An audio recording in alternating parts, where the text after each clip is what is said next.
Très bien, merci mesdames, messieurs. Nous sommes encore de retour parce qu'il fallait produire, c'était annoncé. Des émissions aujourd'hui de la libre opinion. Certainement, nous allons faire un effort de ne pas produire demain pour vous rediffuser l'une d'entre elles. Merci beaucoup encore une fois pour vous qui étiez là le matin et vous qui êtes venus les après-midi d'aujourd'hui. Vous continuez à savourer le meilleur moment politique de la République démocratique du Congo avec la première vitrine politique. Libre Opinion, CML13, bienvenue à vous tous. C'est toujours jeudi, je l'avais annoncé, 16 juin 2022, ici à Kinshasa, capitale de la République démocratique du Congo. Je reçus pour vous une personnalité importante, scientifique. Elle était la première à réaliser le premier documentaire, le premier film qui a conduit à la décoration du caporal Albert Kunuku. Voilà. Kunuku, c'est ça le nom. Et il avait son coéquipier qui s'appelait Daniel Myuki, qui est décédé par contre. Il faut qu'il nous en parle un peu. On a vu la précipitation, la récupération, on a vu plusieurs histoires dedans. Le roi belge a quitté la Belgique, est venu ici à décorer le caporal Albert avec l'accompagnement du président. Et losanger, l'impulsion est venue de quelqu'un qui a réalisé pour la première fois le film, qui est entré en contact avec l'ambassade. Et finalement, la chose a été réalisée. Mais on se demande, on ne l'a pas vu être impliqué dans l'organisation de cette affaire. On va parler, avec lui on parle de révolution. Je l'aime beaucoup parce qu'on aime parler de la révolution. Il a je veux dire, une pensée pieuse pour les révolutionnaires. Mais aujourd'hui, nous allons parler de des révolutions qui ont mangé ses propres enfants. Ils sont plusieurs. On va les citer, on va analyser, on va savoir pourquoi. Les victimes de la révolution. Vous menez un combat, vous obtenez gain de cause et on vous bouffe. Des François Béat, je ne sais pas s'il fait partie, des Kabunda. Ils sont plusieurs. Ça, c'est la révolution Tshisekedi, des Mavungu, des Moubake, des ceci. La révolution a mangé ses propres enfants. Avec Mouzé, il y en a eu des Katumba Mwake. Ils sont plusieurs. Avec Mobutu, il y en avait eu.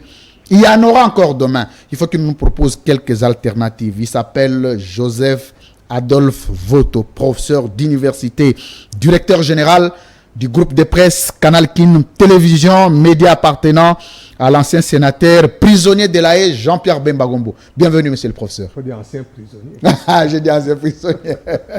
Comment vous allez, professeur José Adolphe Voto? Je vais très bien, merci beaucoup. Très bien habillé, toujours chic. Merci beaucoup. Comment vous allez? Je vais très bien, merci pour l'invitation. Merci, ça fait toujours plaisir de venir rencontrer le public, les téléspectateurs de CM13. Merci. C'est un plaisir aussi de vous avoir. Hier, je vous ai eu comme mon professeur à l'université, mon enseignant, mon encadreur. Aujourd'hui, vous êtes mon invité. C'est une fierté, c'est un honneur aussi.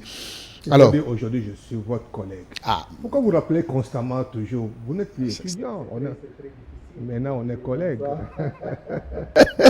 C'est comme ça que ça fonctionne. Modestement, merci, professeur José Adolphe Voto. Alors, comment ça va à Canal Kin? Ça marche. Avec toutes les difficultés que nous rencontrons avec les médias maintenant, c'est difficile de s'en sortir avec l'avènement du TNT.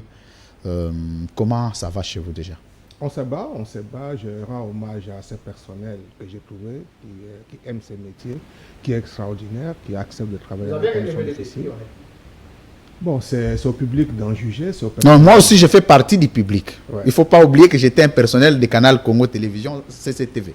Parce que c'est un grand média, c'est un média historique. C'est parmi les premiers médias privés du Congo. Et donc, c'est des médias qui ne doivent pas disparaître. C'est notre histoire. Très bien. Hein, donc, on doit tout faire pour que ces vieux médias puissent se maintenir.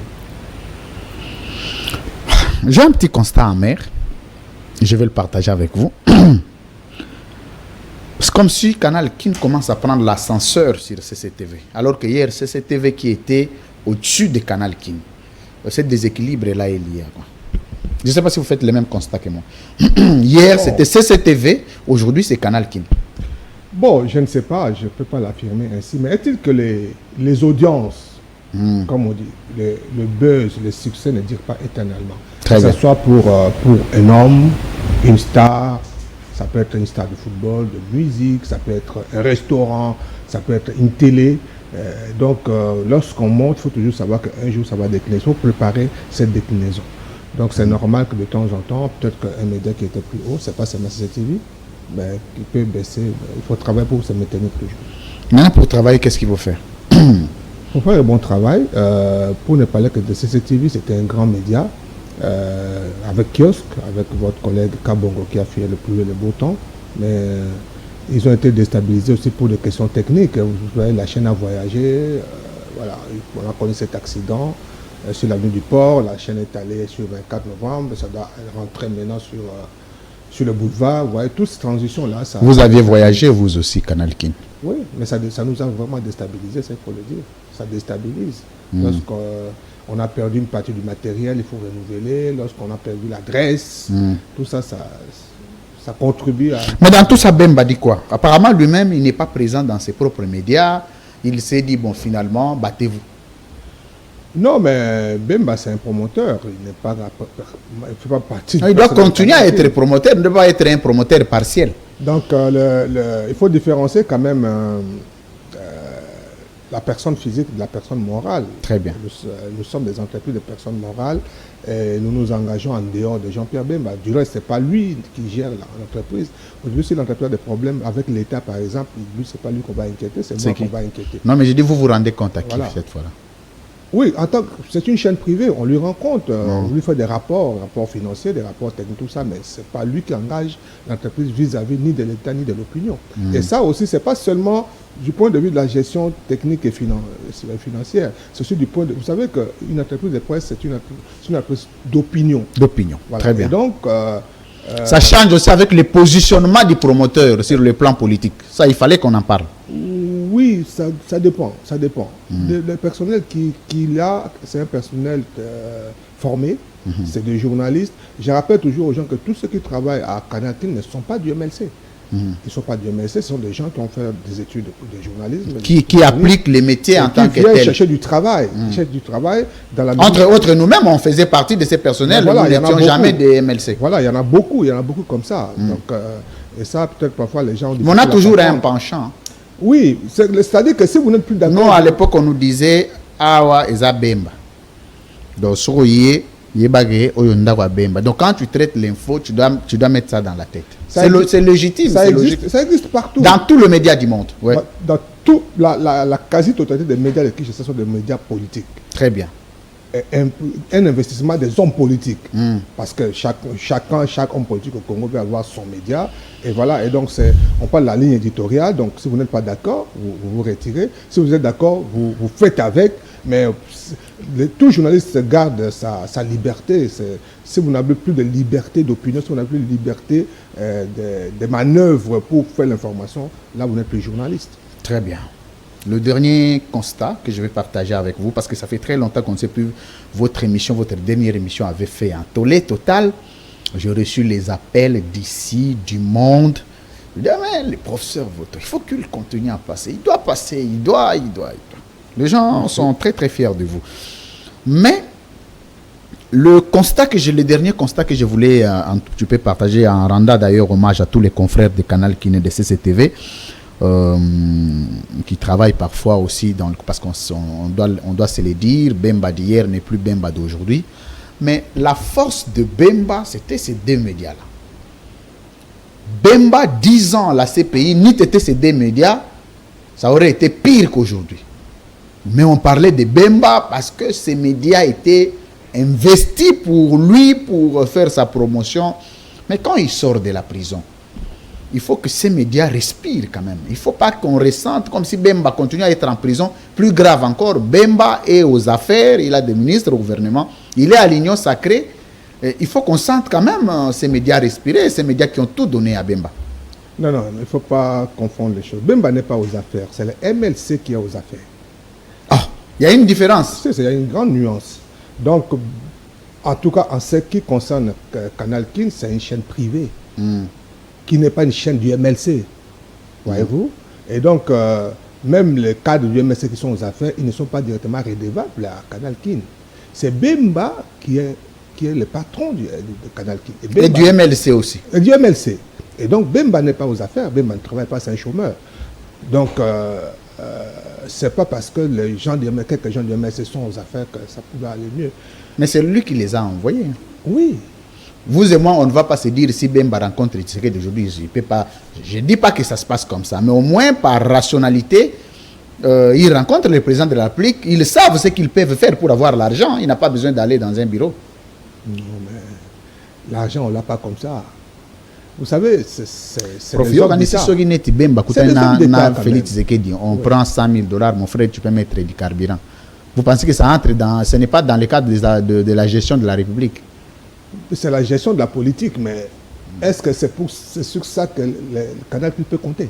Non. Oui, mais il peut tirer 20 000, bon, ça non. Aussi, essayez de voir. Ou, au besoin, il peut dire au président de la République, essayez de rémunérer mes médias, ils vont être à ton service, ils vont traiter tes infos, ils vont être abonnés à toi, non, mais toi, à la fin du mois, essaye de souscrire. Mais ce sont des affaires. Ça ne se passe pas comme ça. Ça ne se passera pas comme ça. Ça ne se passe pas comme ça.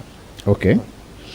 Très bien, merci beaucoup. C'était un petit biscuit. Il fallait quand même échanger autour de ça, ça valait la peine. Merci beaucoup.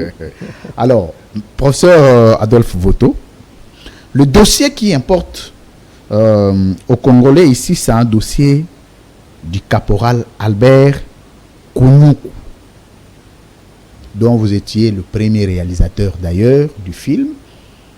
Le dossier est allé jusqu'au niveau de la décoration par le roi belge, que vous avez vu.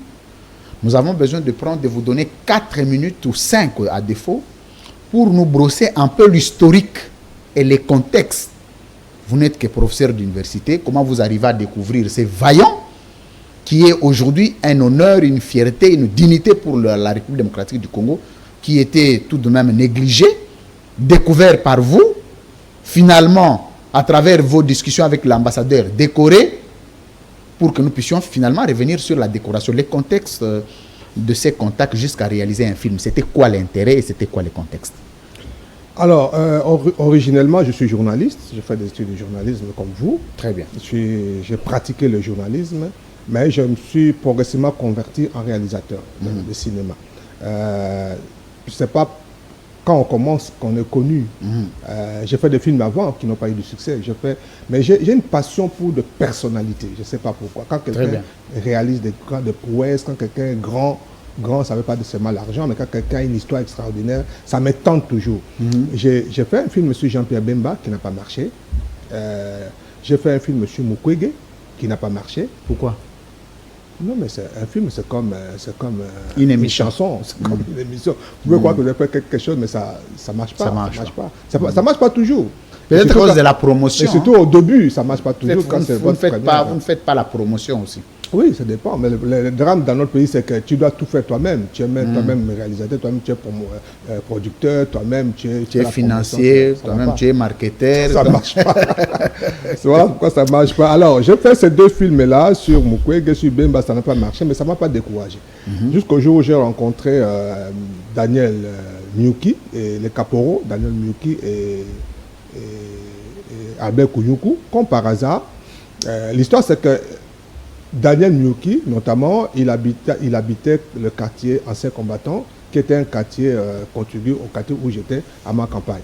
Et il passait dans la rue et un garçon, un jeune homme disait « Ah, Botala papa, basala makamba mine na mbo buna ba guerre mondiale, mais t'as n'enga ba tique, t'as n'enga zaka kaboy. » Et ça m'a fait tic.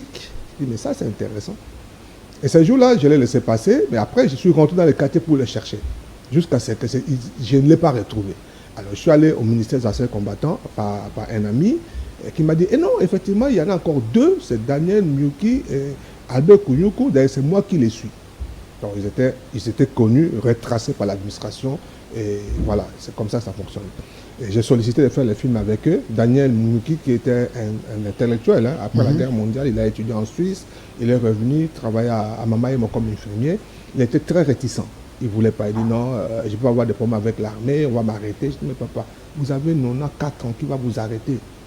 Mais par contre, Albert Kounyoukou était très, très coopératif.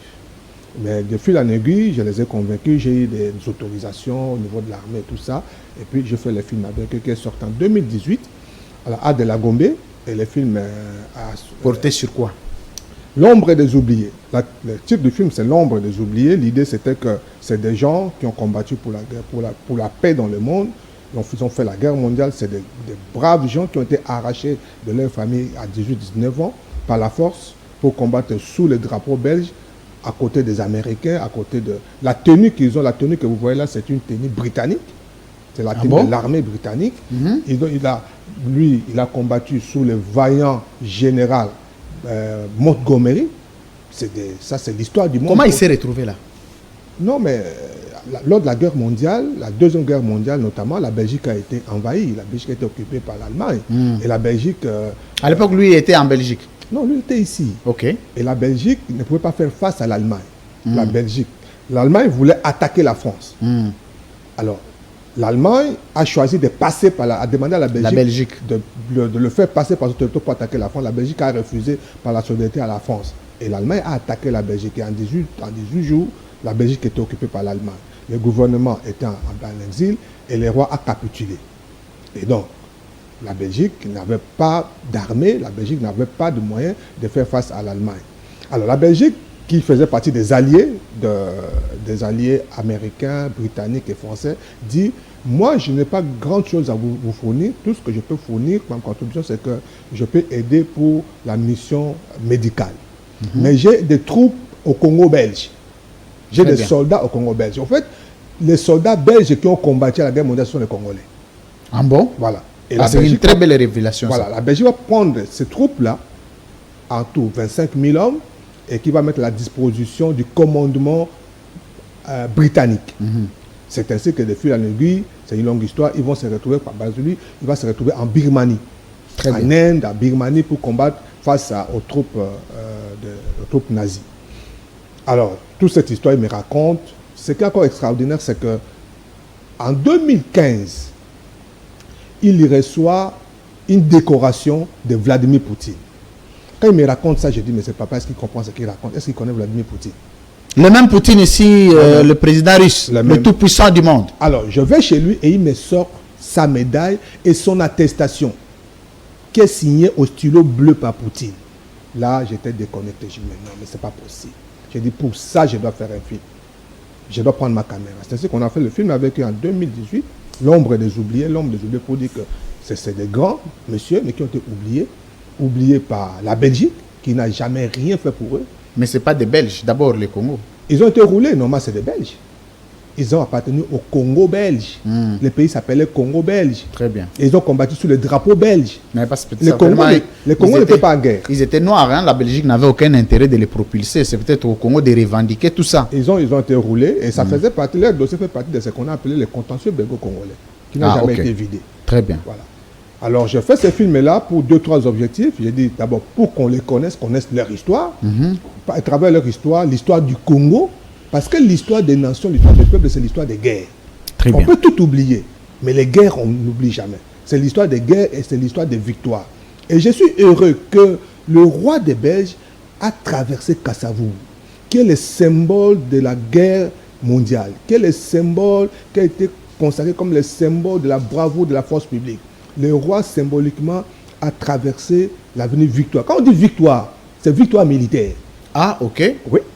Quand on dit l'avenue Victoire... La même victoire ici. L'avenue Victoire, c'est l'avenue de la victoire de la force publique. Et la victoire, le chemin qui mène la victoire, c'est Sayo, c'est Gambela, c'est Birmanie, c'est Éthiopie. Tous ces noms-là, ce n'est pas des noms congolais. C'est des noms étrangers. De pays, des noms étrangers, des pays à travers le monde, l'Afrique et à travers le monde, où nos vaillants nos vaillants militaires, la force publique ont remporté des grandes victoires, des victoires extraordinaires. On en parle. De la seule récompense que nous avions eue, c'est de donner les noms des avenues de ces pays, parfois de ces généraux-là ou des États, si vous voulez bien. La seule récompense que nous avons. Il ne faut pas dire la seule récompense, parce que déjà c'était bon que l'histoire puisse se perpétrer. Quand je dis que l'histoire des peuples, c'est l'histoire des guerres. L'histoire de la France, c'est quoi? C'est l'histoire de Jeanne d'Arc, c'est l'histoire de Napoléon, c'est l'histoire de Gaulle. C'est ça l'histoire. Mais nous, notre histoire, c'est quoi? On n'en parle pas. Et aujourd'hui, l'autre objectif, c'était que par rapport à la situation actuelle, aujourd'hui, Bounaga a été prise. Et puis, on pense que les Congolais sont des faiblards, ils n'ont jamais gagné de guerre, ils tournent toujours le dos à l'ennemi. Ils n'ont jamais mené la guerre d'abord. C'est des traîtres qui trahissent leur pays, tout ça. Alors que c'est faux. Ces pays a eu des victoires. Et moi, je me suis dit, il faut rappeler cette histoire-là pour que le Congolais, les soldats ou les caporals... aient l'idée du type d'homme que nous sommes. Voilà. Voilà, c'était ça l'objectif. Et j'ai fait ce film-là. C'est un film de combien de minutes? 52 minutes. Un 52 minutes. Dont le héros, c'est Daniel Mioki et Albert Kouyoukou. Alors, le film sort. Ça se passait comment? Eux, ils avaient la capacité de s'élever ou comment vous aviez pu faire? Et comment vous avez eu les images? Daniel Mioki était très fatigué, il était très malade, raison pour laquelle il est décédé avant. Mais Albert Kouyoukou était très solide. Albert Kouyoukou, je l'ai fait promener dans la ville. Je vais vous remettre le film. Il faut me remettre ça. On va diffuser ça ici. Il a marché dans la ville, il a fait des interviews. Je l'ai amené à l'hôpital. Donc, il a parlé, il a donné son témoignage. Et le film a connu du succès à la sortie. Tous les médias internationaux étaient là. Mais le film n'a pas connu du succès sur le plan de sa carrière. Nous sommes à fin 2018. Le film est sorti le jour de l'armistice, le 11 novembre. Le monde a fête la fin de la guerre. C'est le jour-là que le film est sorti. Mais 2019, c'est coronavirus. Donc le film n'a pas eu l'occasion d'aller dans des salles de cinéma, des festivals et tout. Très bien. Je me suis arrêté là. Il s'est fait qu'en 2020, Daniel Mioki est décédé.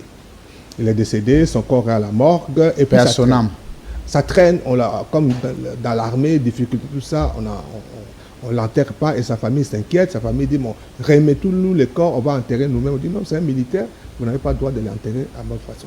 Et je rentre encore dans les médias pour crier, pour dénoncer.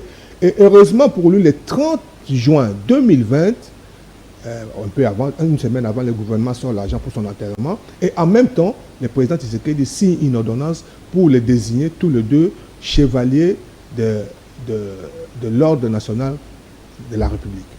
Très bien. Ils ont été décernés, voilà. Alors, déjà... Attendez, une petite pause là. Ils ont été décernés parce qu'il y a beaucoup de décernés dans ces pays. Mais sur le plan maintenant du traitement que l'État a réservé à ces dépromus, c'était quoi? Ça, c'est notre paire de manches. Je dois anticiper pour dire que ce soit la décoration de la chancellerie, parce que cette fois, c'est la chancellerie qui l'avait décoré, ce n'était pas le président signait l'ordonnance, mais c'est le chancelier qui l'a décoré le 30 juin 2020 au camp Kokolo. Mais jusqu'à aujourd'hui, il me pose des questions à laquelle je ne sais pas répondre. Et même que ce soit avec le roi. On va revenir sur l'affaire du roi maintenant. Jusque-là, rien n'est donné, même pas 0 franc. Il me pose la question, mais on m'a décoré, c'est bien beau, mais il n'y a rien. Bon, on reviendra sur ça, c'est très important. Alors, déjà en 2018, lorsqu'on a fait le film, déjà 2018-2020, je lui disais, papa Daniel, papa Albert, il faut que vous arriviez à 100 ans d'âge. Et qu'on puisse vous fêter, pour que la nation puisse vous fêter. Je lui disais ça comme ça. Il me disait, non, je suis fatigué, Daniel est parti, laissez-moi partir et tout. J'ai dit, non, vous ne devez pas mourir. Ah, là c'est... Ça, c'est l'extrait du film. Très bien. Ça, c'est Daniel Mioki. Ah, mais comment ils ont eu ça où? Ben, c'est des journalistes. Les journalistes, c'est une belle surprise, là. Voilà. Ça, il est en train de montrer son diplôme, Vladimir Poutine. Voilà. Si vous regardez, c'est signé Vladimir Poutine. Alors, je lui dis, vous devez totaliser 100 ans d'âge pour qu'on vous fête. Alors, c'est cette année que je me suis rendu compte que, mais effectivement, il a 100 ans. J'ai dit, mais il a 100 ans, il faut qu'on fasse quelque chose. Je suis allé le voir. Là, c'est vous. Oui. L'initiative est encore à votre niveau. Il n'y a ni l'implication de l'État, ni l'implication du roi belge, ni l'implication de l'ambassade belge, ni qui que ce soit. C'est le professeur Voto qui a tourné le film avec le caporal. Finalement, il prend encore l'initiative de voir comment essayer de fêter les 100 ans. Voilà, 100 ans c'est beaucoup, 100 ans c'est glorieux. Comme je dis, il n'a pas seulement... C'est un héros, je dis, il est un héros, pas seulement le héros de mon film, mais c'est un héros de guerre. Il a fait la guerre mondiale. Mais aussi, c'est un héros parce qu'il a vaincu la maladie. À 100 ans, il a vaincu la mort. Il serait mort il y a longtemps, tous ses compagnons sont morts. Mais il est là, il a debout sur ses deux pieds. Alors, je propose un programme, je dis, ok, on doit le fêter, mais il faut que ce soit grandeur nature. Je fais un programme sur 2 jours. C'est un Congo. Voilà, il est du Bas-Congo. Son anniversaire, c'était le 20 mai. Et l'autre est Daniel. Ils sont tous Bas-Congo. Ils ont été recrutés de force à Kinshasa. Très bien. Voilà. Donc,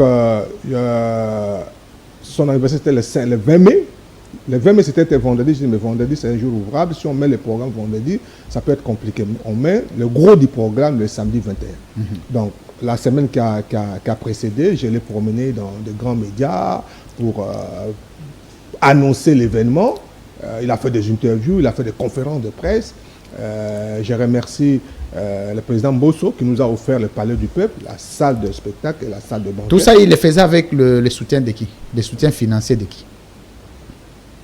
Non, mais j'ai contacté des gens. J'ai écrit, par exemple, là, j'ai contacté Mbosso, qui m'a dit que je n'ai pas d'argent pour vous offrir, mais je peux vous offrir les salles. Voilà. J'ai contacté le ministre de la Défense, que je remercie, qui a mordu au projet. Il dit non, mais c'est un très bon projet, c'est bon, qui m'a accompagné. J'ai contacté l'ambassade de Belgique, qui a été sensible au projet. Il dit non, mais c'est intéressant. Alors, on fait ce programme-là. Et je lui dis, vous avez 100 ans, mais vous n'êtes pas grabataire.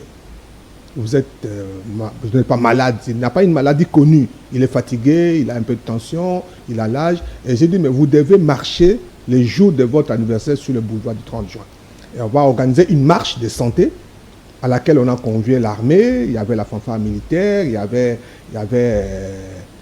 des jeunes, il y avait des associations qui militent pour le droit des anciens combattants de leurs enfants, mais on a pris des dispositions avec des ambulances.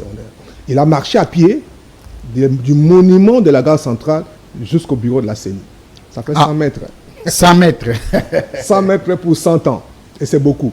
Et après, on l'a... C'est symbolique. Hein? Tout ça, vous aviez étudié tous ces paramètres-là, vous aviez calculé comme il a 100 ans, on va étudier... Voilà. Il va faire 100 mètres. Voilà. C'est au rythme d'un professeur, ça. On voulait créer du spectacle. Pour moi, en fait, ce que je ne dis pas, c'est que tout ce que je fais là, j'étais en train de tourner un autre film sur lui. Très bien. Et qui dit film dit spectacle, je voulais faire des choses spectaculaires pour me permettre de filmer. L'objectif premier, c'était ça. Si quelqu'un dit, quand les gens me remercient par rapport à la décoration, je n'ai jamais pensé à la décoration. Ce n'était pas dans mon plan. Ce n'était pas dans votre calcul. Non, non. Mon calcul, c'était faire un autre film. Et pour avoir des bonnes images, il faut créer un spectacle. Sortir de l'ordinaire. Voilà, on a fait la marche. Et puis, on a fait un programme de la soirée, de sa soirée d'anniversaire. On dit, 18h, Palais du Peuple, on projette le film est La L'ombre des oubliés. Et j'ai invité des personnalités. Au départ, moi-même, j'avais l'invitation. Voilà.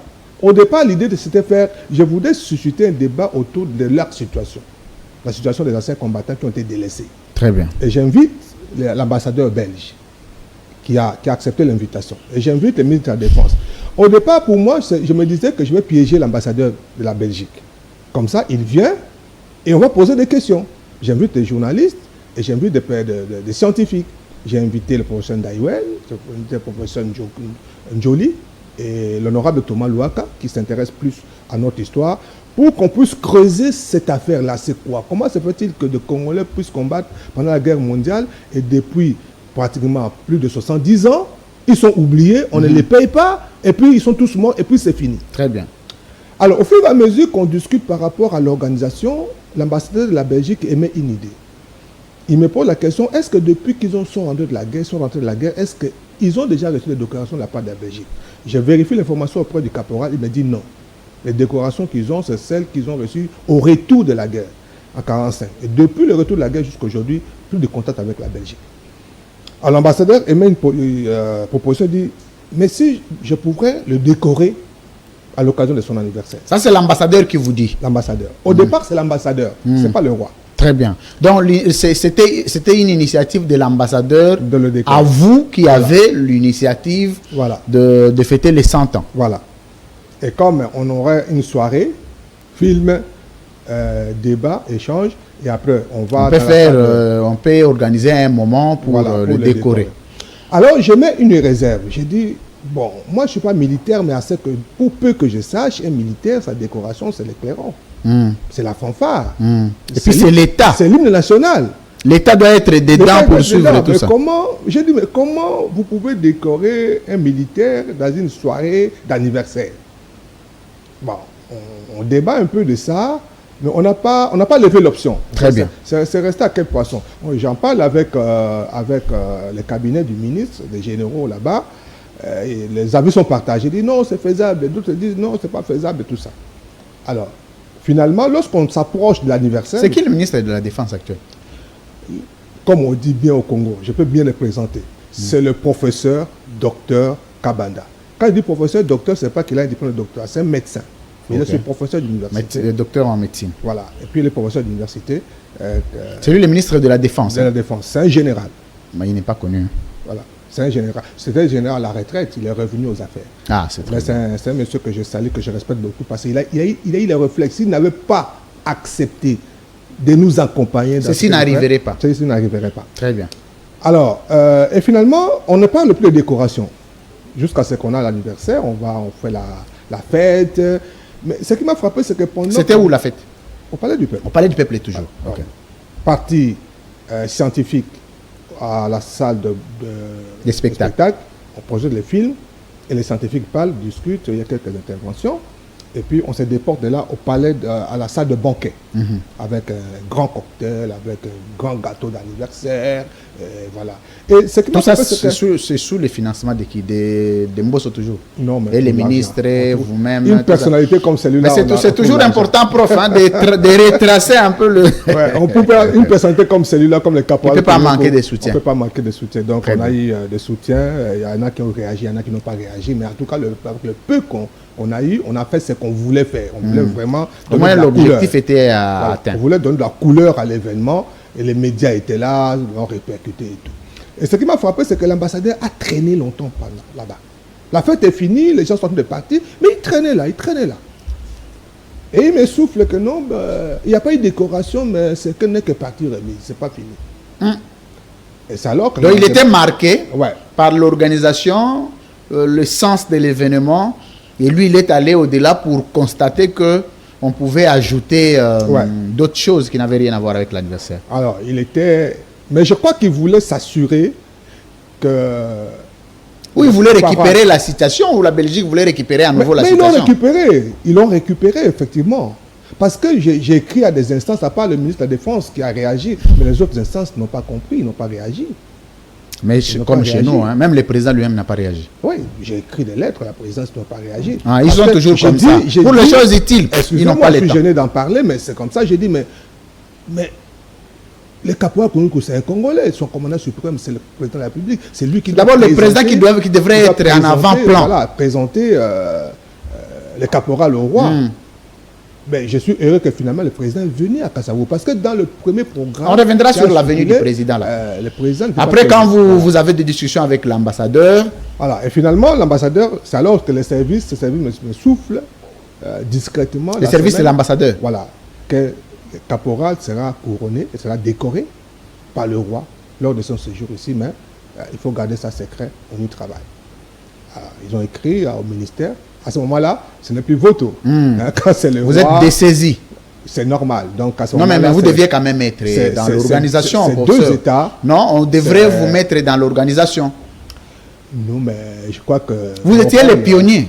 Lui qui était décoré là aujourd'hui n'a pas de fonction officielle. Mais on veut le reconnaître. Au même titre qu'on peut vous reconnaître, vous aussi. C'est un militaire. C'est un ancien. Vous êtes professeur aussi. Il est géré par le ministère de la Défense. Vous aussi, vous êtes géré par le ministère de l'Essu. Oui, si on doit me décorer, c'est la communication. Mais pourquoi ne vous avoir pas mis dans l'organisation pour donner beaucoup plus? Parce que c'est vous qui avez l'idée initiale, primaire de la chose. Pourquoi ne vous avoir pas associé? Mais je n'ai pas travaillé pour que je sois décoré. La victoire à 1000 paires disent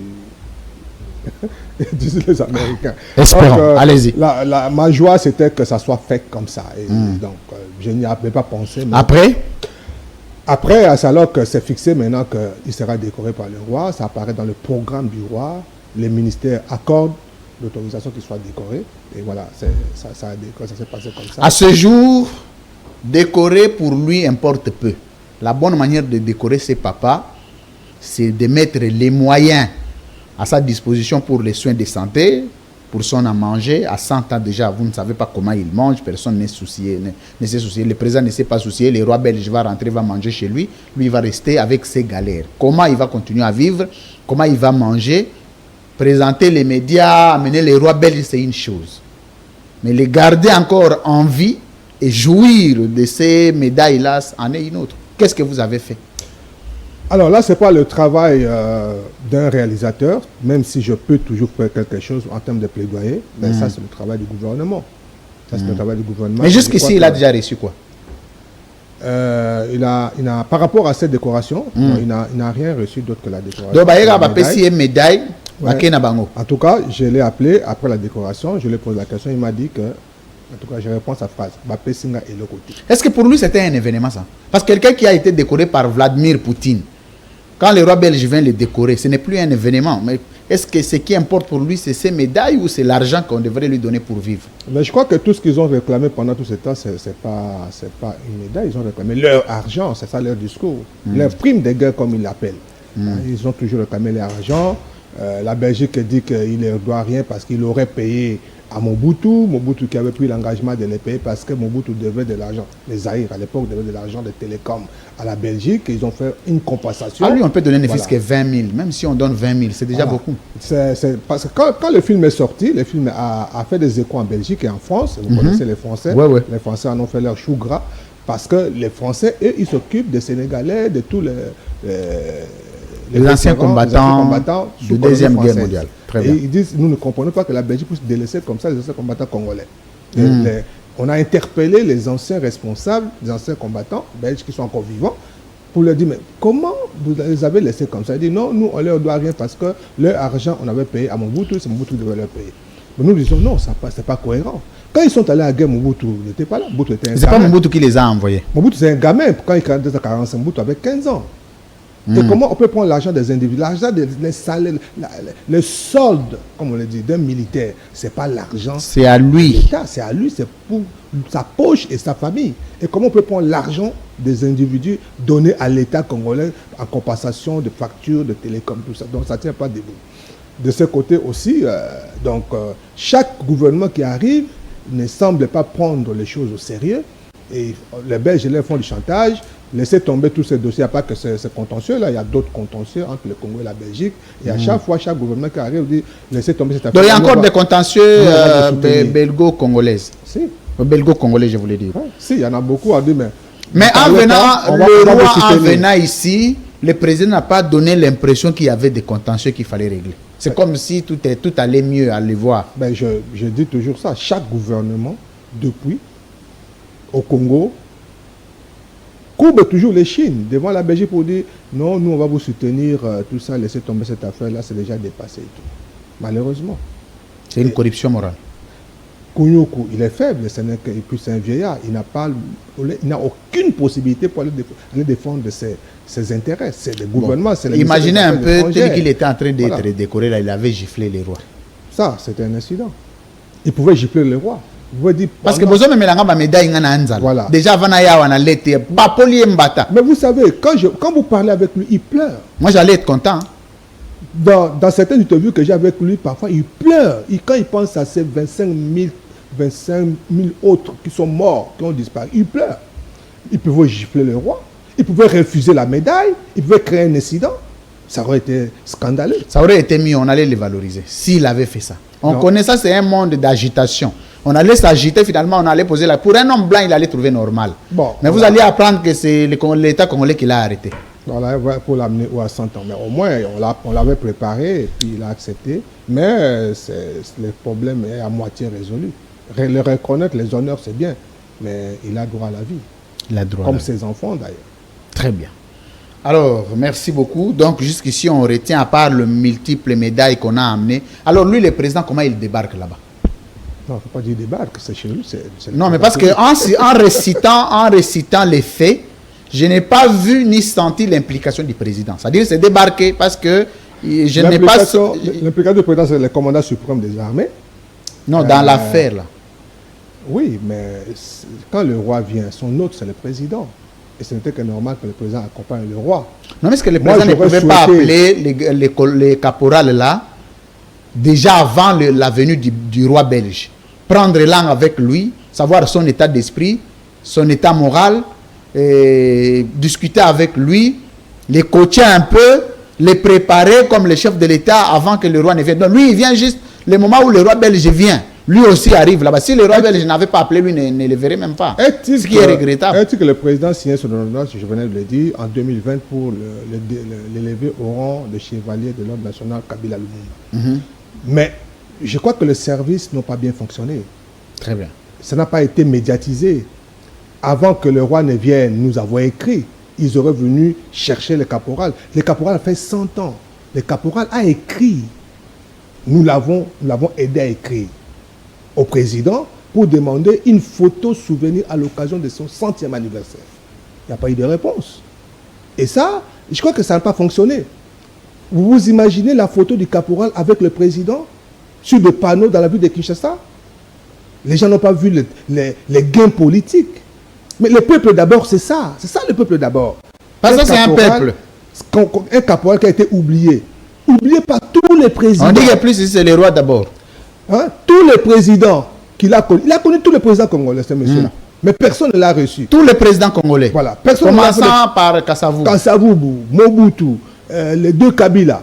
Personne n'a jamais fait une photo d'honneur avec lui. Que les rois des Belges viennent faire une photo avec lui. Le président Tshisekedi non plus. Voilà. Non plus le président. Alors que lui était présent, il pouvait avoir un bon portrait. Le président est descendu, il a salué. Ah, mais il marche quand même. Aujourd'hui, est-ce qu'il marche? Il marche encore. Il marche encore. Il n'a pas été bien présenté. Je ne sais pas pourquoi on l'a fait asseoir devant le roi. Il tient debout. Parce qu'il y a 2 semaines, il a marché, comme je dis, de la gare centrale jusqu'à la CENI, à pied. Donc il pouvait se tenir debout et le roi pouvait... Son épouse est vivante. Il a perdu son épouse, mais il a une nouvelle femme. Ah, voilà. Viens, on peut Il est militaire, il doit vivre. Il a besoin de quelqu'un pour s'occuper de lui. C'est triste. Très bien. Alors, on va changer de chapitre rapidement. Mais moi, nous demandons au président de ne pas faire de récupération, de toujours organiser les choses en interne. Comment vous pouvez imaginer un roi qui vient de la Belgique accorde l'importance à un digne fils de ces pays et le président qui vit ici depuis qu'il est au pouvoir, ça fait 4 ans, il n'a jamais posé une question. Ce n'est pas quand même juste ça.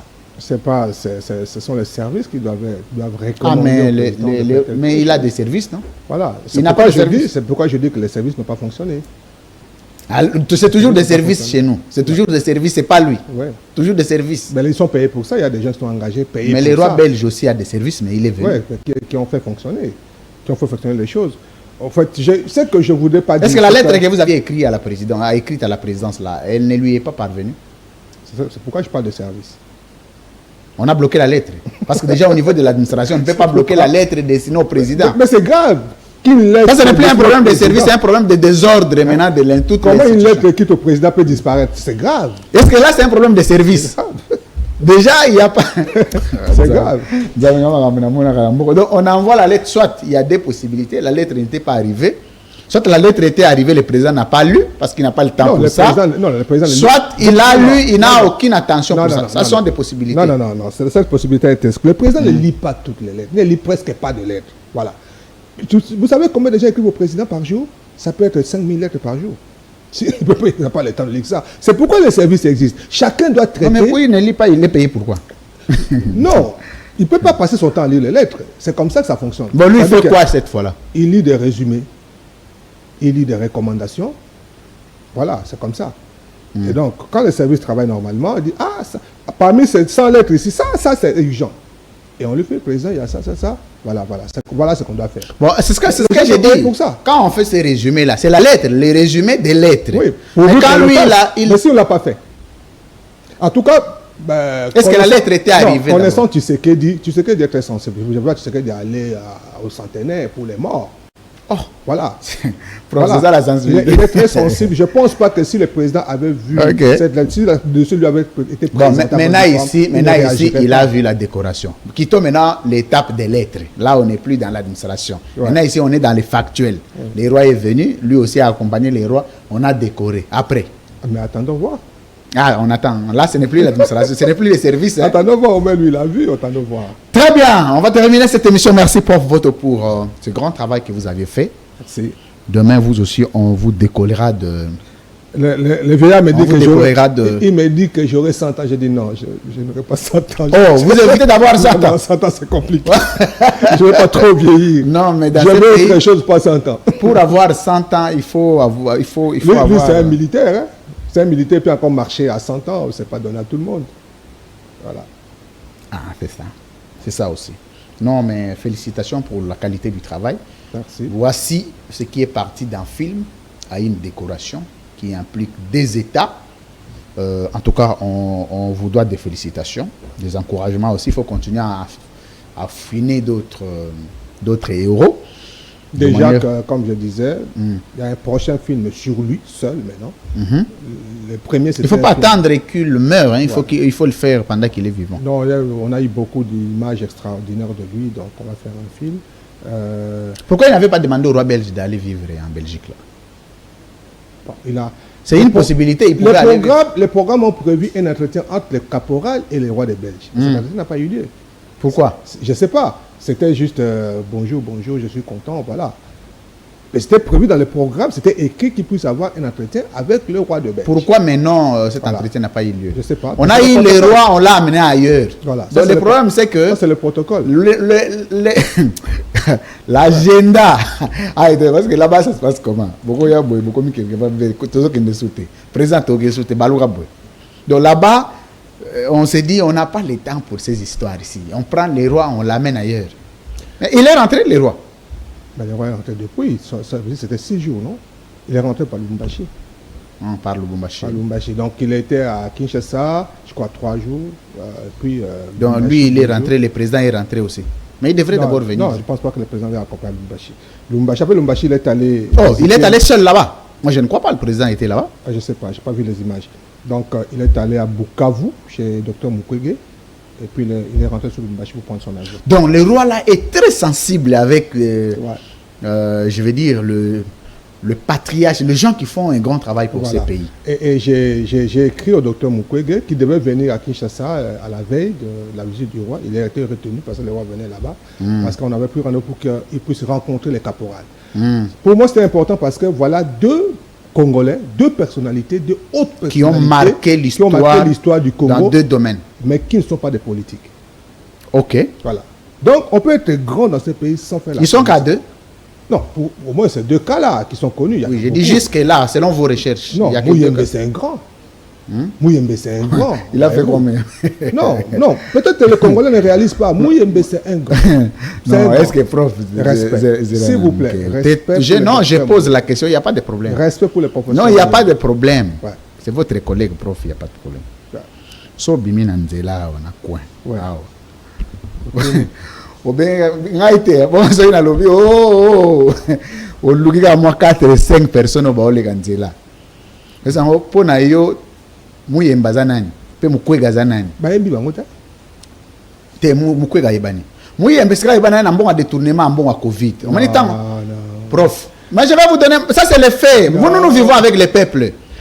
Mais c'est lui qui a pris l'argent de Covid. Il est allé à la prison, non? On n'a pas dit que c'est lui. Non, on n'a pas dit que c'est lui. Non, dans la prison, on l'a relâché. On n'a pas dit que c'est Mouyembe qui a volé l'argent. Non, on n'a pas dit ça. Oui. Mais depuis à Covid de Bunga, hein, pour les gens, parce que vous savez pourquoi le docteur Mukwege a démissionné de cette cellule-là, de cette affaire-là.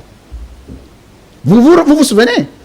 Mukwege a démissionné, a commis le président Abi, merci pour la marque de confiance.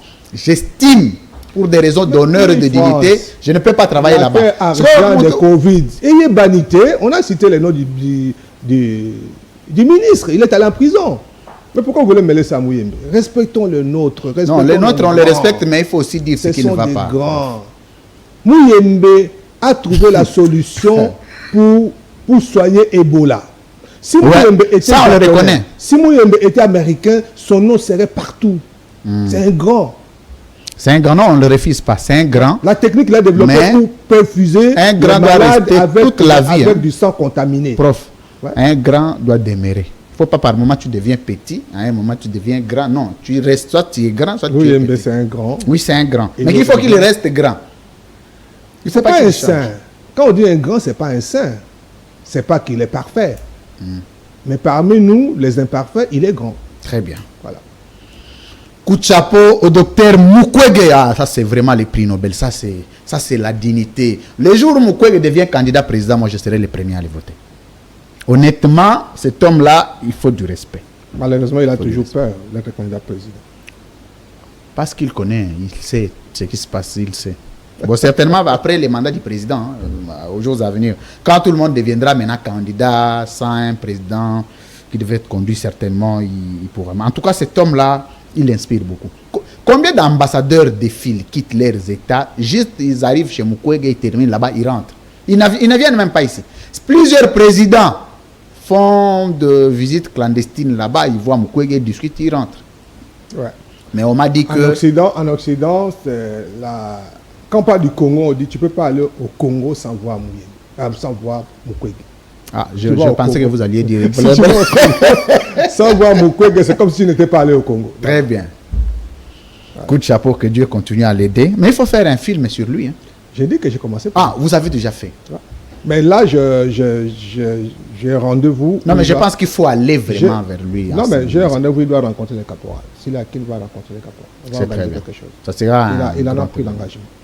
Maintenant, à part Mukwege et le caporal ici, vous avez quelques acteurs que vous avez encore identifiés dans le cadre de ces films. Des personnalités. Des prochains films, oui, des personnalités. J'ai le rêve de faire un film sur Emenea.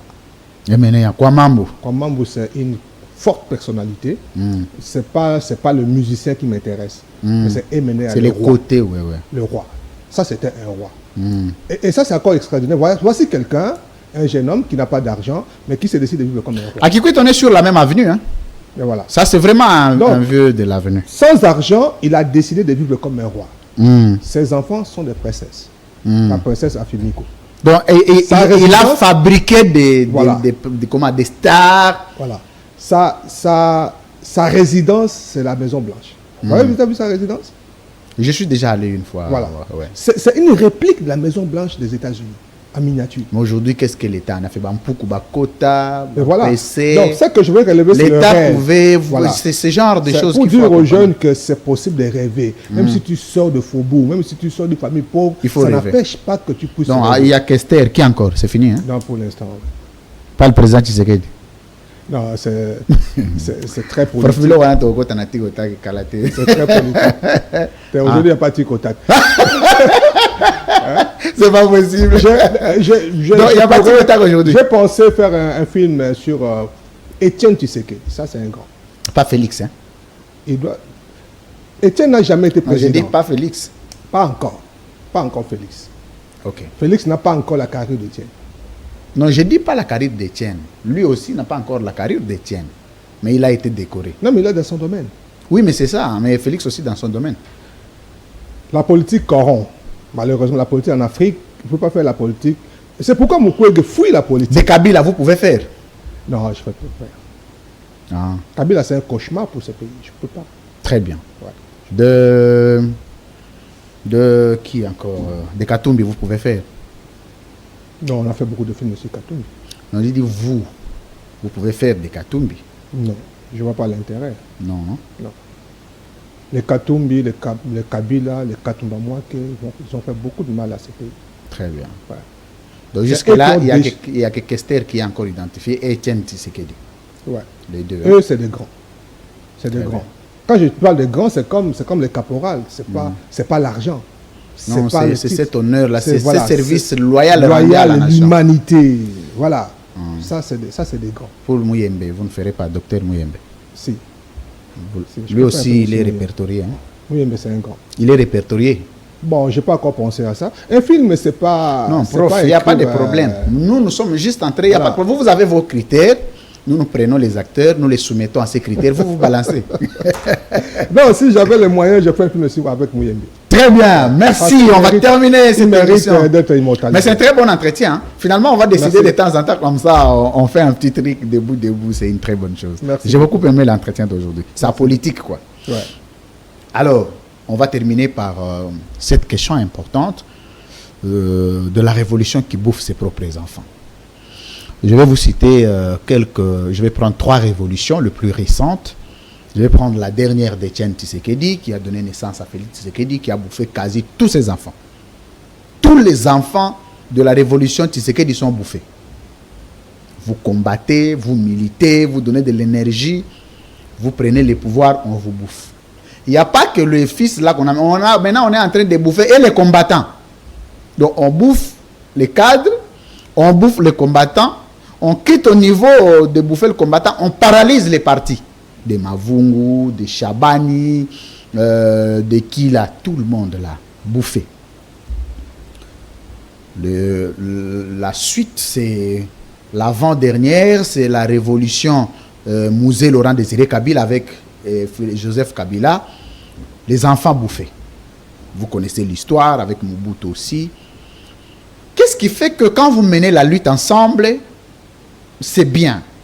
Mais le jour où vous avez les pouvoirs, vous êtes les premiers à être bouffés. Ça insinue quoi? Et c'est seulement en Afrique, c'est seulement au Congo, c'est aussi ailleurs. Et c'est quoi la raison? On va terminer par ça. Bon, la sagesse ou la pensée qui veut que chaque révolution bouffe ses propres enfants, c'est pas africain. Ça travers le monde, ça a été vérifié. Ça travers le monde. Oui, malheureusement, ça a été vérifié. Je ne saurais pas l'expliquer, peut-être c'est la peur. Vous savez peut-être c'est la peur. Vous savez... pour la première fois de voir les profs votent avoir peur, c'est difficile. Non, je dis c'est peut-être que la peur qui anime ce qui anime le pouvoir. Ok. Ouais, parce très que France, vous me connaissez. On a vécu ensemble, vous me connaissez dans mes faiblesses, vous me connaissez. Et lorsqu'on milite ensemble, je deviens président, peut-être que vous pouvez dire, voilà. Et ça, je les connais. Je les connais. Et moi, dans ma position de président, je dis, mais c'est petit, je crois que... il va déborder. Il croit qu'il me connaît. Alors il faut l'arrêter, il faut les maîtriser. Ça peut être des choses comme ça. Parce que quand les gens qui sont loin du pouvoir, les gens qui sont loin du chef ont le mythe du chef. Voilà. Mais les gens qui ont été très proches du chef, finalement... On va essayer de les démystifier. Ils connaissent un peu le petit détail de faiblesse du chef. Il se permet certaines choses. Il peut rentrer sans frapper à la porte. Il peut tutoyer les chefs en privé. Voilà, des choses comme ça. Et parfois, à un moment, les conseillers politiques, les conseillers de sécurité disent aux chefs, c'est vous les chefs. C'est vous les chefs, il faut vous affirmer, il faut affermir votre autorité. Et les pouvoirs corrompants, on commence à prendre certaines décisions. Voilà. Donc, ça arrive souvent comme ça, malheureusement. Mais il y a quand même, il faut dire que quand même, il y a... Mais il y a aussi d'autres qui sont bouffés comme ça. Ce n'est pas parce qu'ils se sont mal comportés, mais parce que c'est les chefs qui trouvent qu'ils sont gênants. C'est ça, justement. Quand les chefs... Dès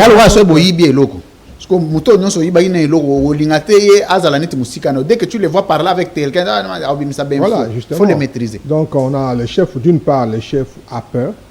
Il s'est dit, mais ces gens en savent beaucoup. Ou alors, d'autre part, il y a les collaborateurs qui ne réalisent pas qu'aujourd'hui, il est différent. Voilà, il est différent de nous, même si hier, on traquait ensemble, on faisait des choses ensemble. Aujourd'hui, comme la révolution Bemba aussi. Voilà. Bon, je ne sais pas s'il y a eu une révolution Bemba.